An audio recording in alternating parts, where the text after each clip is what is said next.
télévision Futur Média. Bonsoir à toutes et à tous. Bienvenue à cette édition. Les titres, c'est tout de suite. Les transporteurs ne désarment pas. Après 48 heures d'immobilisation de leurs véhicules, ils décident de prolonger la grève. L'absence des ministres concernés à la table des négociations a attisé le feu et motivé la poursuite de leur mouvement d'humeur. En attendant de trouver un terrain d'entente avec le gouvernement, les motos Jakarta servent d'alternative. Mais problème, ces engins présentent de nombreux risques. À Mbour, pour la seule journée d'hier, plus de 10 accidents ont été dénombrés, dont un qui a fait un mort et d'autres qui ont fait au moins 9 blessés graves.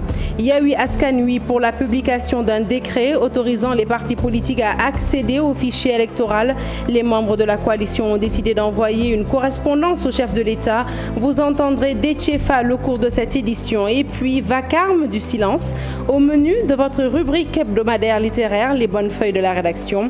Un ouvrage pour soutenir des personnes privées de parole selon l'auteur Fatoumata Diop à découvrir avant la page des sports. Voilà pour le menu de votre édition. Tout de suite, son développement.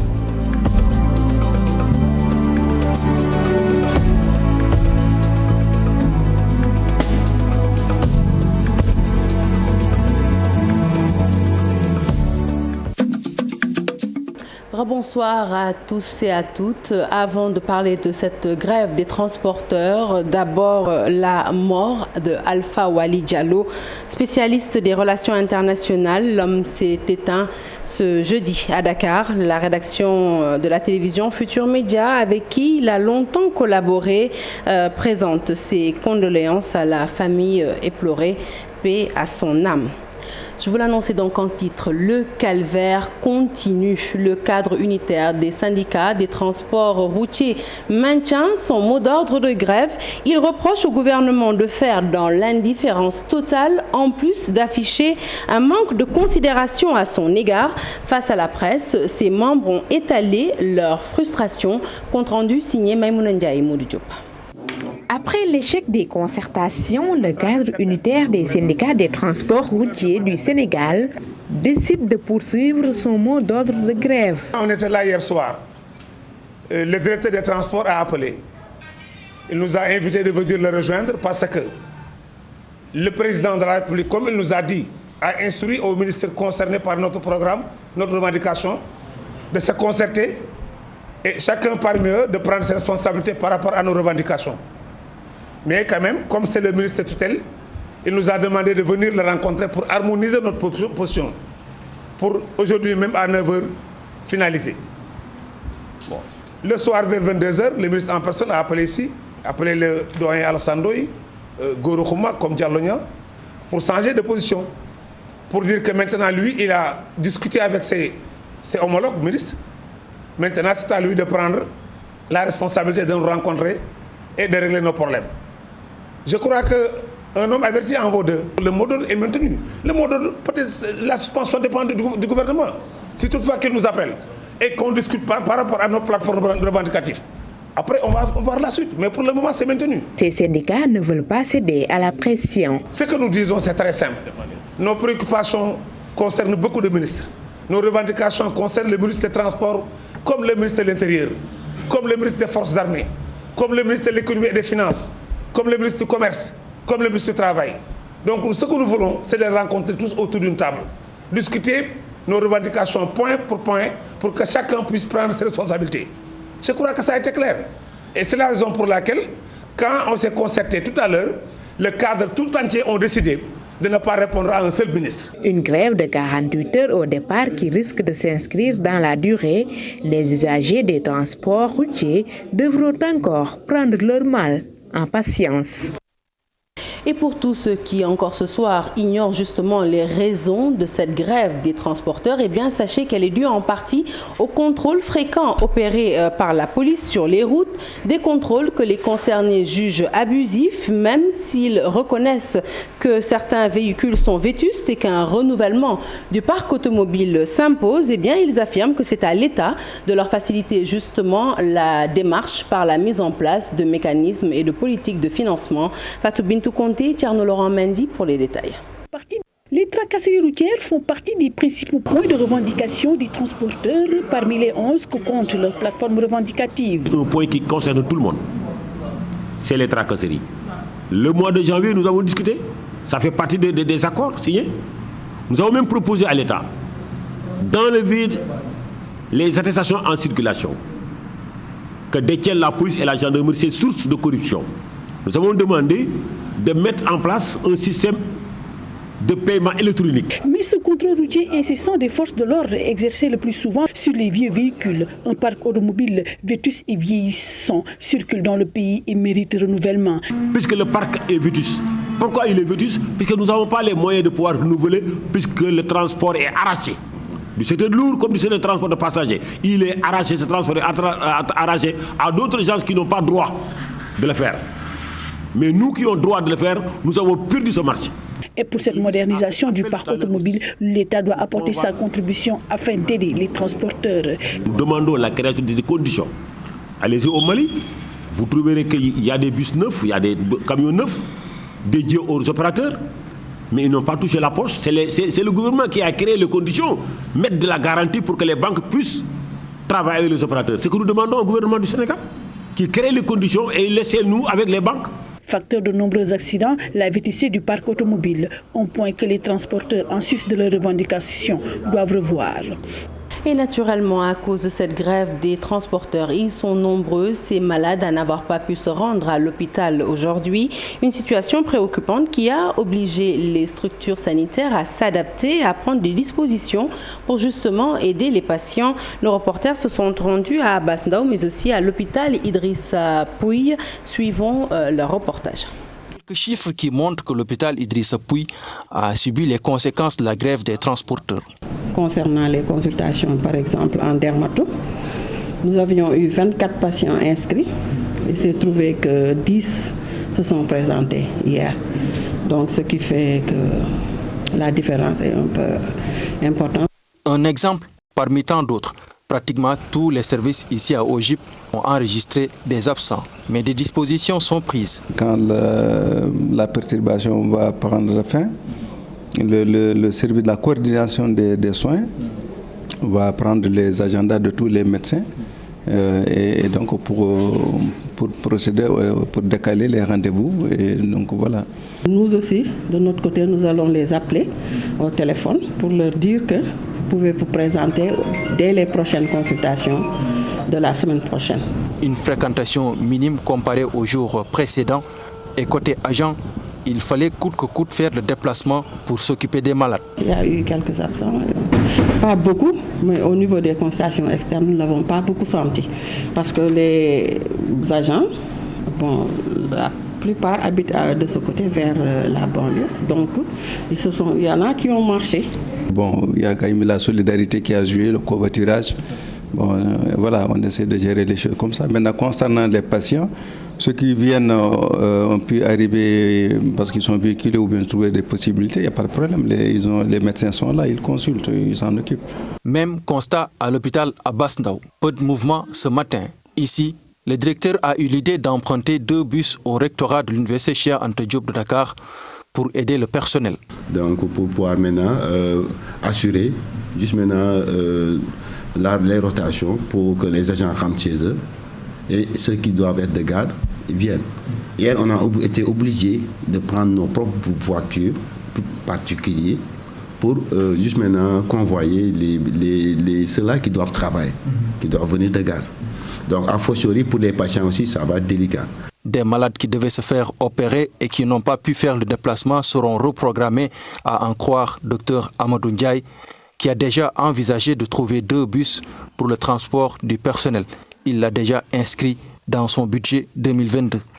Et depuis 48 heures, dans de nombreuses régions du Sénégal, les motos Jakarta se sont présentées comme une alternative pour pallier le manque de transport. Toutefois, cela ne s'est pas fait sans dommages. À Mbour, par exemple, un record d'accidents a été enregistré pour la journée d'hier. Bilan, 1 mort, 9 blessés graves. Une situation qui a émoussé ce matin l'ardeur des Mbourois qui ont opté pour la prudence en évitant justement d'embarquer à bord des motos Jakarta. Abdourahmane Diallo.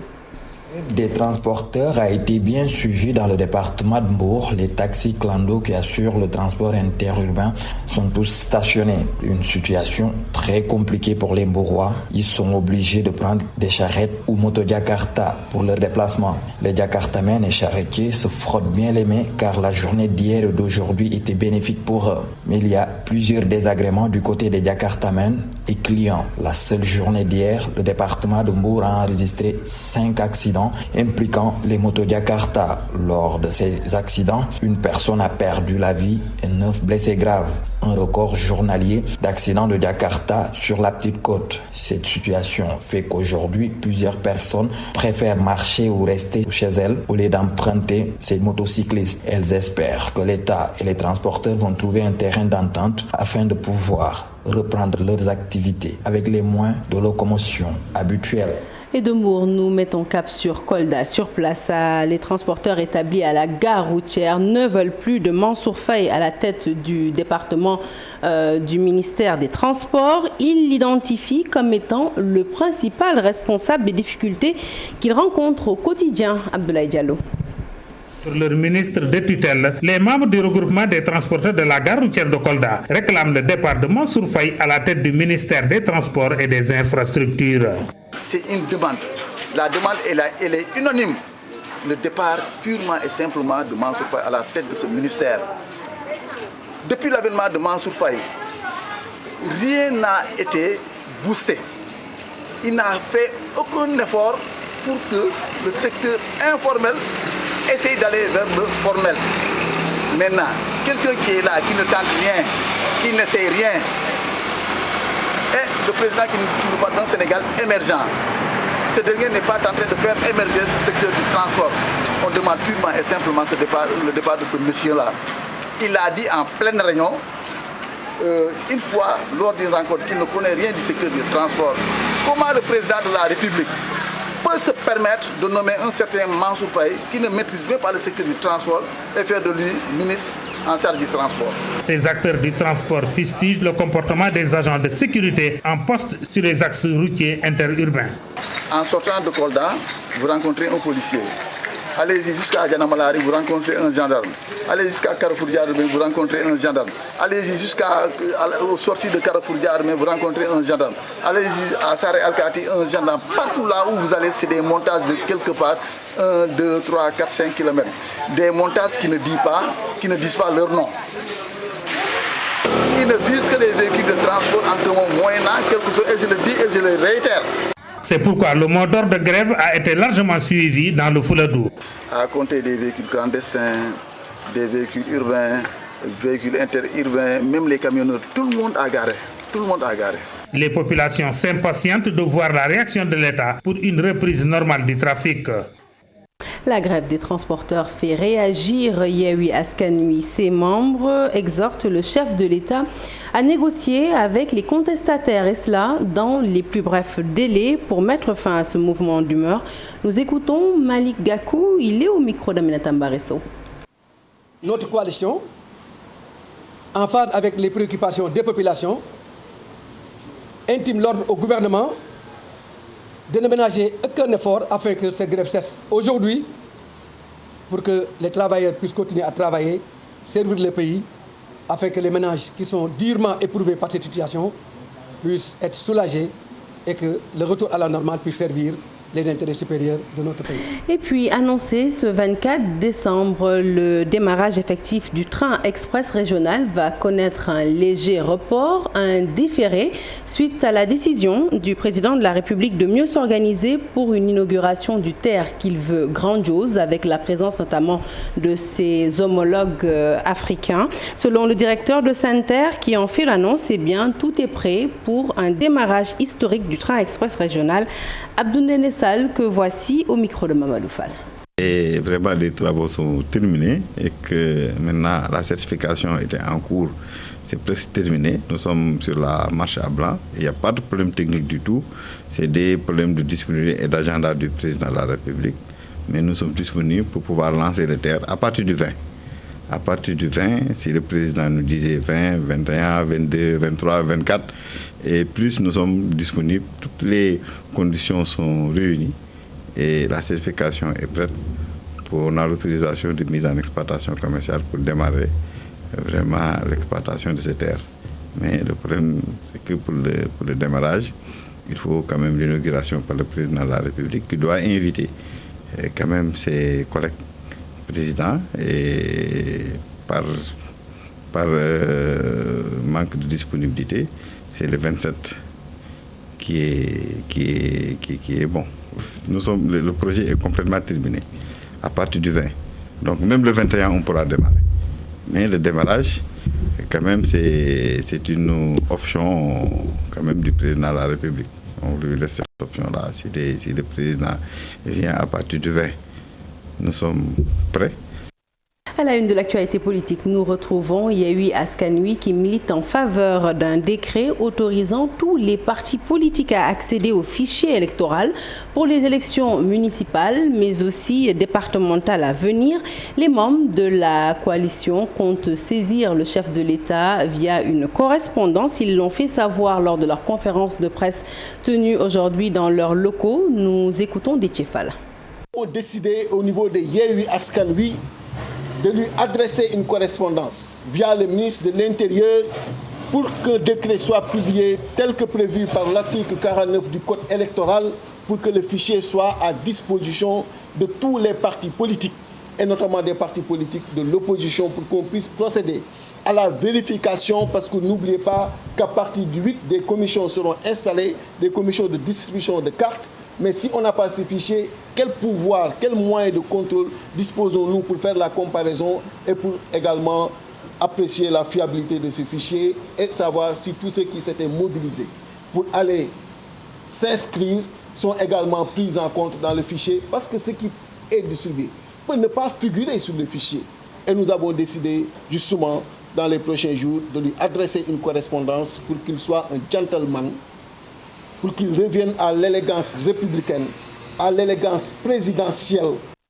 Son ouverture a été annoncée il y a plus d'une semaine, mais la campagne de commercialisation de l'arachide n'a pas encore démarré pour bon nombre de producteurs, dont le collectif des producteurs et exportateurs de graines. En cause, une taxe de 30 francs CFA sur le kilo d'arachide, en plus du prix élevé du transport, dont les opérateurs ne peuvent s'acquitter. Ils l'ont fait savoir lors du 6e forum COPEGA tenu à Kaolack, compte rendu signé Pambay Diawo.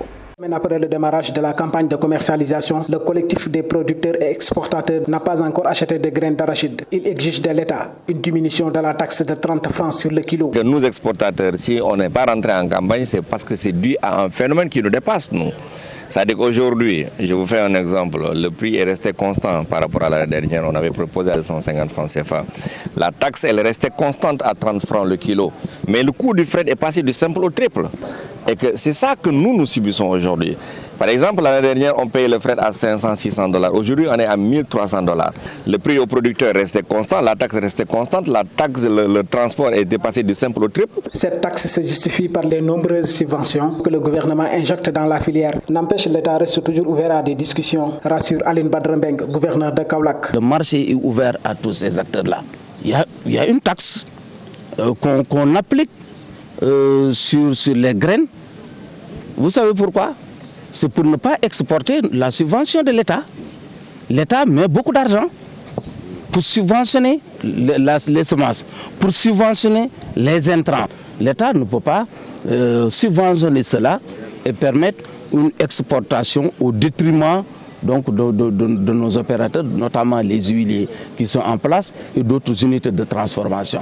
C'est pourquoi on applique une certaine taxe donc, aux exportations. Lors du 6e forum du collectif des producteurs et exportateurs des graines d'arachide, les exportateurs demandent à l'État de diminuer les taxes afin qu'ils puissent commencer leur campagne avant que toutes les graines d'arachide finissent sur les marchés parallèles. Les départements de Fatick et de Foundiougne dotés de guichets uniques pour la simplification des tâches administratives. Une initiative de l'Agence de l'informatique de l'État, l'ADIE, dans le but de mettre fin aux nombreux tracas rencontrés par les populations issues de localités enclavées. L'ADIE a procédé également à la signature de conventions avec des maires pour la numérisation de l'état civil au niveau de certaines communes. Nous écoutons à ce propos le directeur de l'agence, Cher Bahoum. Il est au micro d'Aminata Goudjabi. Un élément sur lequel nous reviendrons certainement dans nos prochaines éditions. Assurer une formation de haut niveau aux officiers de la gendarmerie nationale, mais aussi de la brigade des sapeurs-pompiers. C'est la mission assignée à l'Institut de défense du Sénégal, un complexe multifonctionnel inauguré ce matin par le chef de l'État. C'était au camp Leclerc que nous écoutons Macky Sall. Cette journée est organisée dans notre village. La défense du Sénégal est une réponse concrète au défi de la formation des cadres de haut niveau des armées. Formation que nous assurons le plus souvent dans le cadre de la coopération. Cette coopération, naturellement, va se poursuivre parce que l'ouverture aux apports fécondants de l'extérieur est toujours une source d'enrichissement. Au demeurant, notre tradition de participation aux missions de paix en Afrique et dans le monde nous prédispose à la collaboration avec nos partenaires. Mais il est important que nous puissions assurer par nous-mêmes l'essentiel de la mission de formation de notre élite militaire. C'est exactement la vocation de l'IDS. Informer les femmes des zones rurales sur les dangers du cancer du sein, mais aussi du col de l'utérus et la santé de la reproduction. C'est l'objectif que se sont fixés les sages-femmes du Nord, de la région du Nord plutôt. Elles ont sillonné dans toute la région. Elles ont sillonné les rues et les villes de Saint-Louis, autant pour moi, pour sensibiliser leurs sœurs. Ces sages-femmes optent pour une stratégie, dite stratégie avancée, pour toucher toute la gente féminine, et cela pour une meilleure prise en charge de leur santé durant les 9 mois de grossesse. Ousseynou Diop. L'association des sages-femmes de la région de Saint-Louis multiplie les séances de sensibilisation dans les zones rurales. Ses membres ont organisé à Mbarigo, village situé à une dizaine de kilomètres de Saint-Louis, des rencontres pour sensibiliser les femmes sur la santé de la reproduction, le cancer du sein et du col de l'utérus. Cette journée est organisée dans notre village pour accompagner les femmes. Dans les zones rurales, les femmes ne peuvent pas se déplacer chaque jour pour se faire consulter. Les villages ne sont pas accessibles et parfois, les charrettes sont les seuls moyens pour se déplacer. Les sages-femmes de la région Nord ont sillonné plusieurs villages et villes durant 2 jours. Elles veulent désormais imprégner les femmes de la région sur certaines maladies parfois négligées. 48 heures de SR à Saint-Louis organisées au niveau de poste de santé de Mbakhana pour un dépistage du cancer du col de l'utérus, cancer du col cancer du sein. Lors de ces journées, l'association a aussi invité les femmes à se faire dépister à temps pour éviter les complications du cancer. Elles ont aussi demandé aux femmes d'observer les mesures d'hygiène nécessaires. C'est d'adopter les mesures préventives par rapport à leur santé, c'est-à-dire faire les dépistages par rapport au cancer du col, mais aussi faire vacciner les filles de 9 ans et aussi observer les mesures d'hygiène nécessaires à la santé, adopter les méthodes préventives par rapport à la surveillance de la grossesse. Durant ces 2 jours d'activité, les sages-femmes ont soutenu la maman d'un triplé dans la ville de Saint-Louis.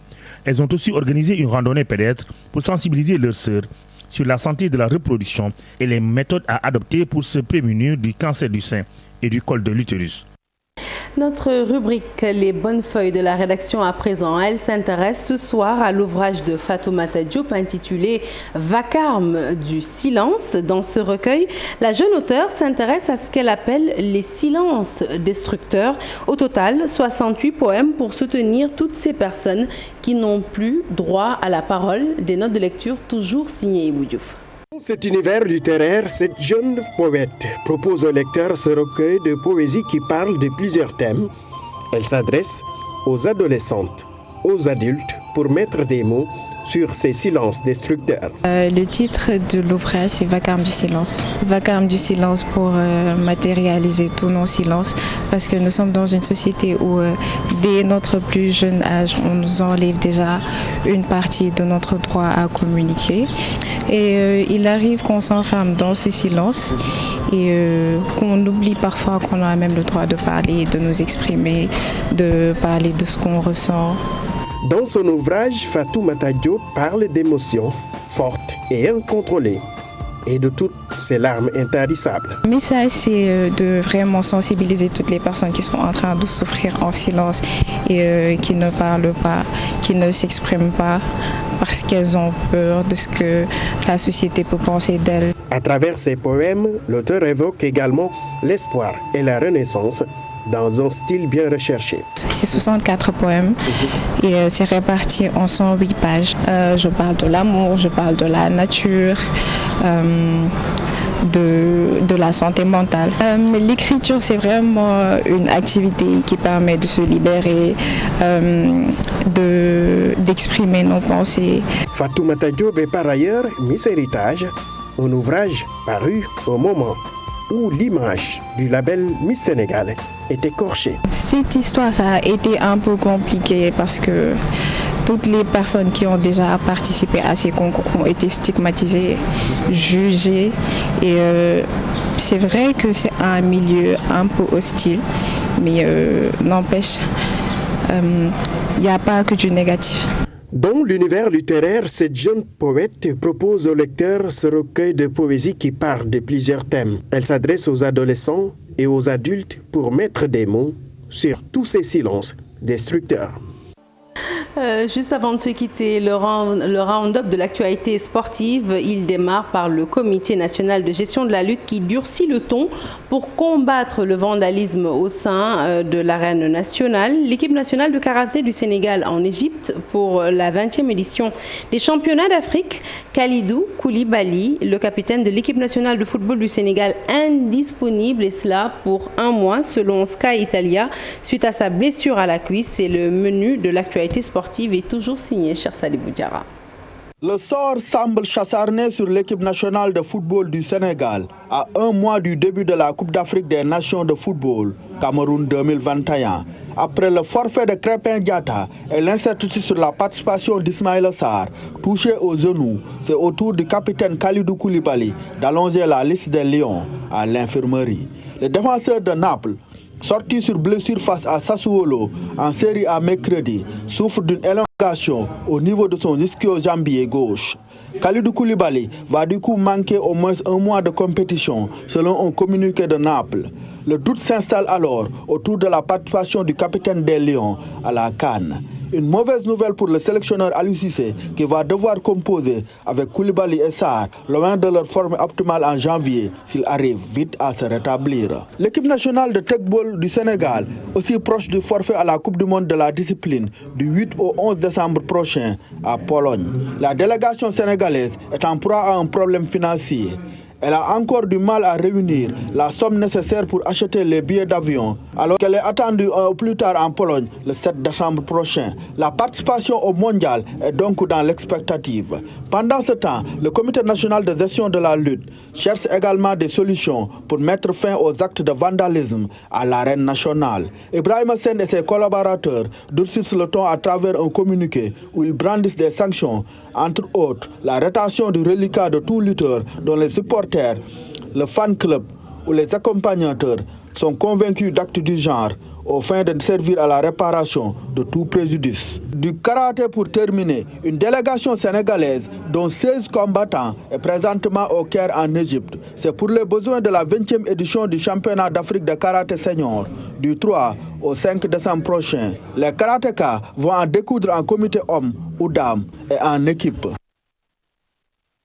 Merci d'avoir suivi ce journal. L'actualité se poursuit sur toutes nos plateformes digitales. Tout de suite après moi, retrouvez Ndeye Fatou Niang dans Soir d'Info. Elle reçoit ce soir Souleymane Astou Diagne, docteur en économie, consultant, mais aussi candidat aux élections locales pour la commune de Bargny. Excellente suite de programmes sur la TFM. Au revoir.